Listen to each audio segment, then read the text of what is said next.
Assalamualaikum warahmatullahi wabarakatuh. Raden Jayasasana adalah putra Raden Arya Wangsa Goparona yang berasal dari Sagalaherang, Subang. Berdasarkan silsilah, Raden Arya Wangsa Goparona merupakan anak dari Sunan Wanaperi atau Raden Arya Kikis yang merupakan raja dari kerajaan Talaga Manggung di Majalengka.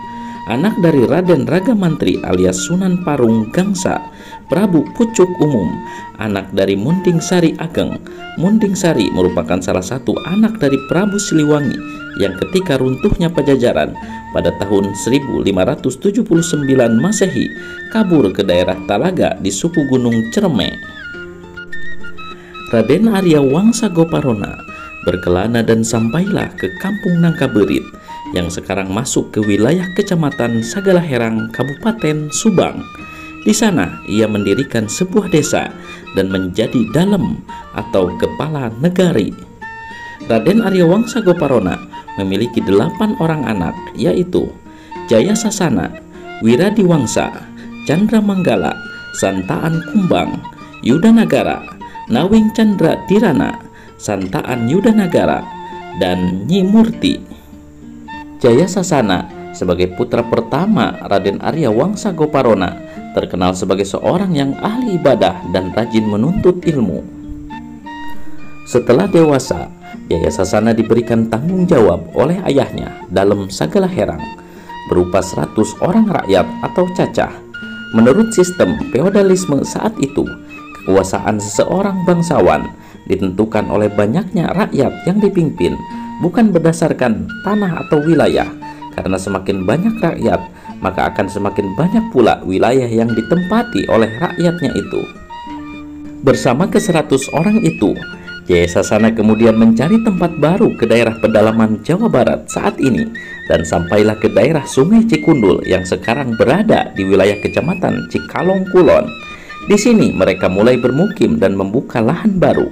Rakyat Jayasasana hidup berpencar, tidak bermukim di satu tempat, tetapi kebanyakan bermukim di Cijagung karena di sanalah pemimpin mereka Jayasasana berada. Beberapa tempat yang dihuni rakyat Jayasasana diantaranya adalah di dekat sungai seperti di Cibalagung dan di Cirata. Meskipun tempat tinggalnya terpencar, mereka masih berada dalam satu kesatuan komunitas di bawah pimpinan Jayasasana. Berdasarkan hukum sosiologi mengenai pembentukan masyarakat, dalam kesatuan rakyat Jayasasana akhirnya lahir tata cara dan aturan bermasyarakat yang harus dipatuhi oleh semua rakyat Jayasasana. Tata cara di setiap masyarakat memiliki sifat bersatu, sehingga dalam setiap kesatuan masyarakat ada kesatuan hukum. Tugas utama seorang kepala masyarakat adalah mengatur kehidupan dan menegakkan hukum yang berlaku. Selain daripada itu, ia juga bertugas untuk melindungi rakyatnya jika ada keributan, jika ada perampokan, atau jika ada serangan dari wilayah lain, sehingga kepala masyarakat saat itu lebih tepat disebut sebagai panglima atau senopati dan bukan sebagai dalem. Begitupun dengan masyarakat Jayasasana saat itu masih berada dalam tahap kesenopatian secara de jure karena runtuhnya kerajaan Sunda yang beribu kota di Pakuan, Pajajaran.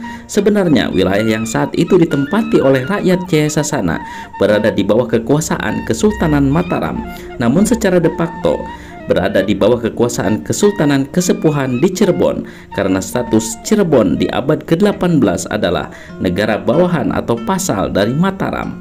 Maka daripada itu, dalam beberapa catatan-catatan POC, rakyat Jayasasana sering disebut sebagai rakyat Cirebon.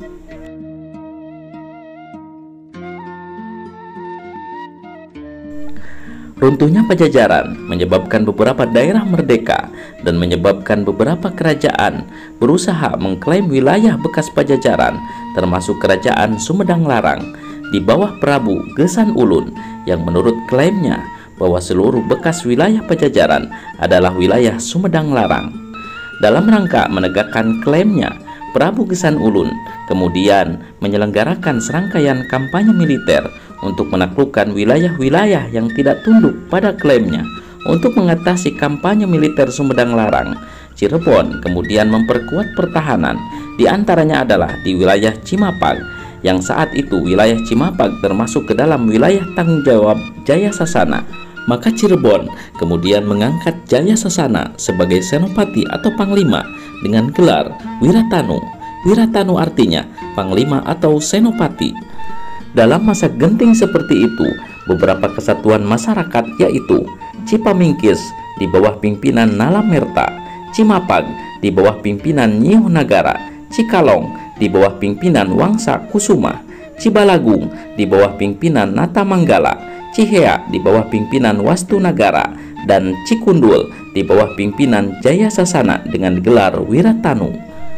Bersepakat untuk menyatakan bahwa wilayahnya bersatu menjadi satu negeri yang bernama Cianjur, dan sepakat untuk mengangkat Jayasasana yang sudah mendapat gelar Wiratanu untuk menjadi dalem. Karena sudah diangkat sebagai dalem, tidak lagi hanya senopati, Wiratanu kemudian menggunakan gelar Arya sehingga nama lengkapnya menjadi Raden Arya Wiratanu.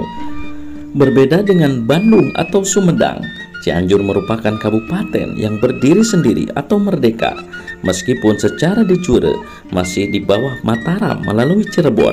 Ini terjadi karena ada perjanjian antara Mataram dengan POC untuk memberikan wilayah antara Cisadane sampai dengan Citarum menjadi wilayah POC menurut kontrak tanggal 25 Februari 1677 Masehi.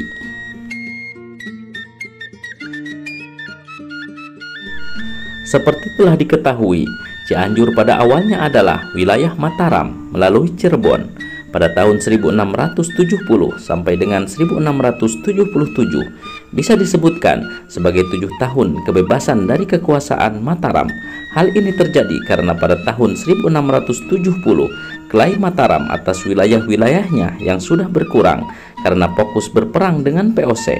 Sedangkan pada tahun 1677 Mataram secara yuridis telah menyerahkan kekuasaannya di antara wilayah Cisadane dan Citarum kepada POC. Namun karena keterbatasan POC belum bisa menjajah wilayah yang didapatnya dari Mataram secara intensif. Jadi meskipun secara de facto wilayah tersebut merdeka, tetapi secara de jure status mereka adalah jajahan POC.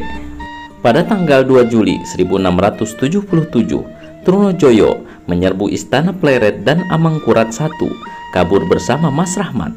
Kesempatan ini dijadikan titik tolak lepasnya wilayah-wilayah jajahan Mataram secara de facto. Berita ini baru sampai ke Cianjur pada tanggal 12 Juli 1677, sehingga secara de facto pada tanggal 12 Juli 1677 Cianjur merdeka dari Mataram.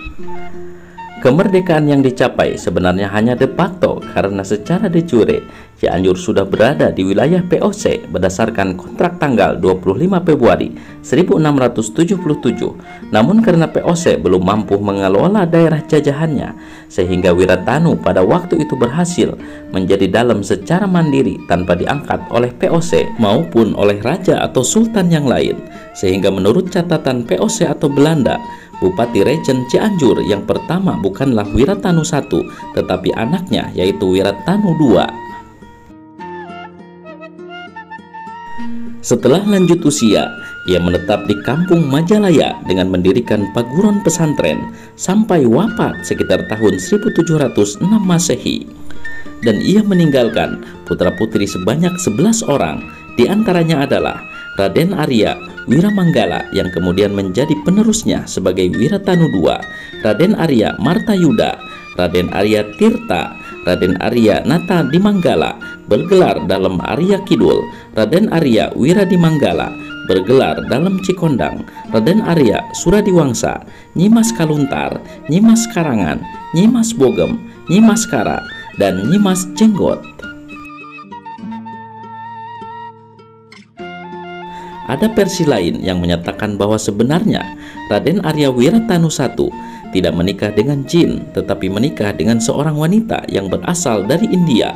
Karena kecantikannya dan langkanya orang-orang zaman itu melihat orang India, maka banyak yang berspekulasi bahwa wanita yang dinikahi oleh Wiratanu itu adalah jin, apalagi setelah anak-anaknya dibawa oleh ibunya dan diberitakan hilang di Gunung Gede. 3 anak tersebut, yang pertama adalah Raden Surya Kencana, yang kedua Raden Sukaisih Carancang Kencana, dan yang ketiga Raden Andaka Wirusajagat. Semoga bermanfaat. Wallahu a'lam.